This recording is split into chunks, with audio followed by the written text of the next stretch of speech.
अस्सलामुअलैकुम वरहमतुल्लाहि वबरकातुहू। I hope you are doing well. Are you? Alhamdulillah. Okay. So yesterday we were talking about there are three reasons, three purposes to go through a text. How many reasons? Three वजूहात होते हैं सुबह से हम लोग एक text को go through करते हैं. ठीक है? Go through means to read something in such a way that you also understand it. Okay? Go through का मतलब क्या है? समझ कर पढ़ना. What is mean by go through? कौन सी बुक है ये? Text books. Why text book? Because it has lots of बहुत सारे क्या होते हैं? टेक्स्ट होते हैं बहुत सारे. ठीक है? So एक टेक्स्ट को पढ़ने के हमने भी जाना कि there are three reasons. तीन मकसद होते हैं. ठीक है? तीन मकसद होते हैं. The first reason is why do we learn or why do we go through a text is to learn tenses. Tenses learn करेंगे. So come on, let's get ourselves introduced with tenses and then we'll learn that how can we learn tenses with the help of a text.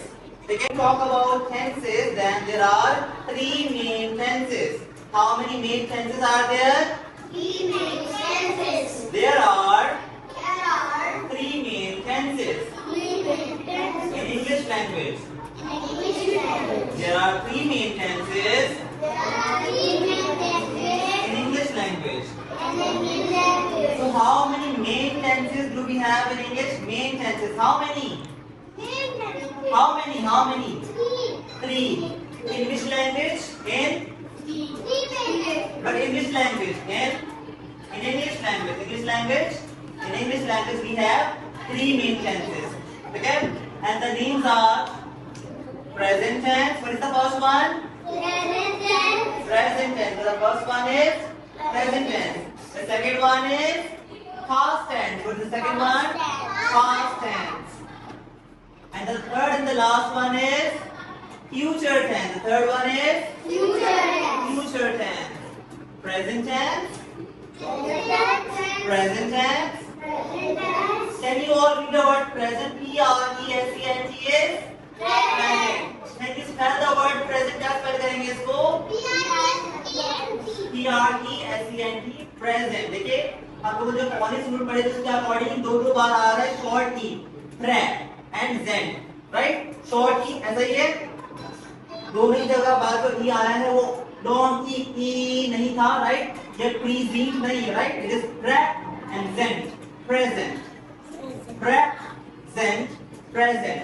किसी को अगर लिखना नहीं आता होगा तो इसको अगर आते हैं phonics, उसको शॉर्ट और लॉन्ग वॉवल साउंड आते हैं तो समझ जाएगा कि उसको सिंगल ई लगाना है, पी-आर-ई के बाद और एस के बाद सिंगल ई लगाना है because it has हमें इस शॉर्ट साउंड चाहिए. Present. Past में भी it has single a, right? A single a says a sound past. ठीक है? Future. अब यहाँ पे ये पहला वाला यू है, ये you long you sound produce कर रहा है ना, यू. लेकिन चर में अच्छा एक हमारे पास ना देखिए we all complain about spelling. सब स्पेलिंग याद नहीं होती है, परेशान हो जाते हैं वर्ड में, पता नहीं कुछ नहीं में स्पेलिंग होती है. तो इसका एक मसले का काम हमारे पास मौजूद है, पता है क्या? Spelling rules. ठीक है? Spelling rules. पहला मसले का हमारा क्या है? Spelling rules. इस स्टूडेंट स्पेलिंग रूल्स क्या मालूम होता है उसको? बहुत सारे स्पेलिंग रूल्स. ठीक है? स्पेलिंग रूल्स के अलावा हमारे पास होते हैं डायग्राफ्स, ट्राइग्राफ्स एंड क्वाड्राफ्स. ठीक है?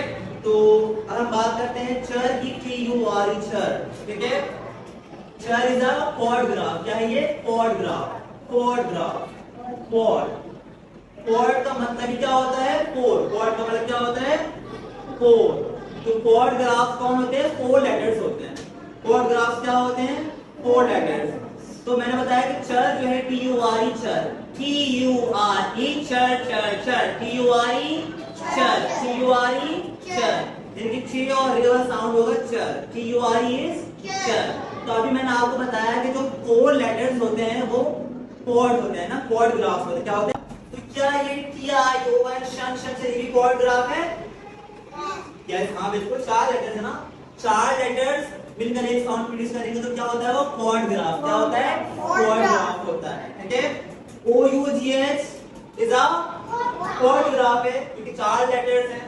अच्छा, और क्वाड उस क्वाड में 4 लेटर्स मौजूद हैं, Q U A D, है ना। तो क्वाड जिराफ के अलावा हम आगे चलते हैं, ठीक है। तो हम ये प्रैक्टिस कर रहे थे, हम फ्यूचर को कैसे प्रोनाउंस कर और कैसे स्पेल कर पाए, ठीक है। Q long you sound and चर, T U R E चर चर चर, T U R E चर चर चर। तो वल, T U R E वल,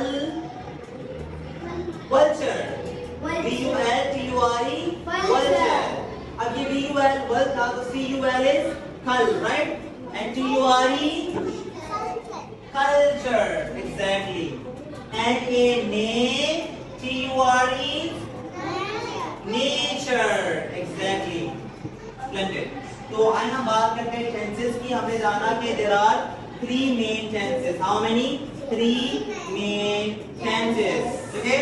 इंग्लिश लैंग्वेज में 3 मेन टेंसेस के 3 अहम टेंसेस होते हैं, ठीक है। वैसे तो और भी जो उनके बारे में हम जानेंगे लेटर, जैसे जैसे हम बड़े होंगे, as we grow up, as we go to the next class, we will learn more about tenses।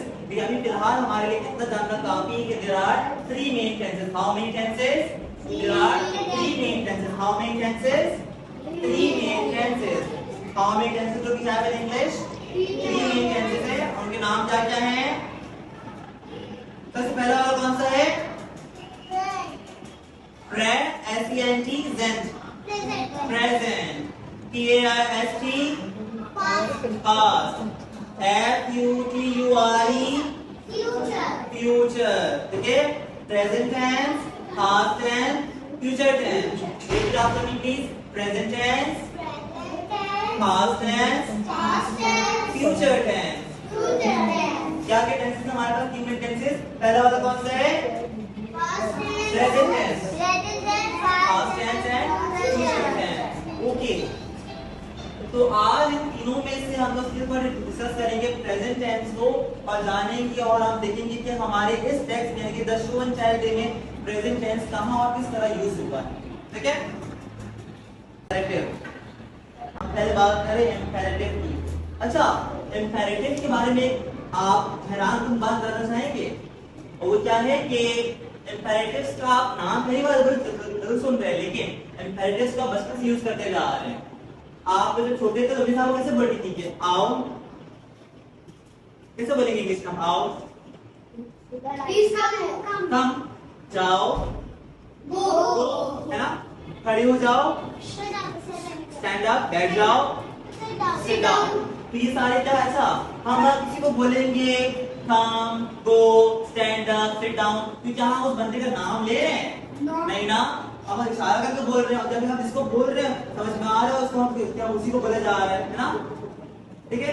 तो इस तरह के जुमले जहां पे हम लोग जो है पर्सन को बाय नेम मेंशन नहीं करते, ठीक है।